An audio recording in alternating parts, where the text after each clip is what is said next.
Alright, so with these 90% furnaces, the bottom has to come off.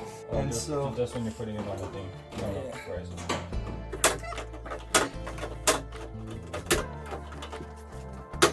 And so the only time you gotta cut the bottom off of one of these is when you put it on a furnace riser.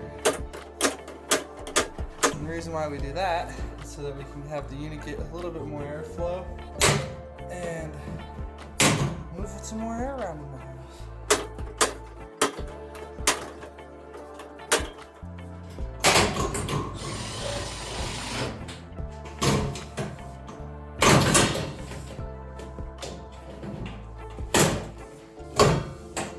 Perfect. And you gotta make sure to take the parts for the drain out from under there. You gotta make sure that you take the manual out of there as well.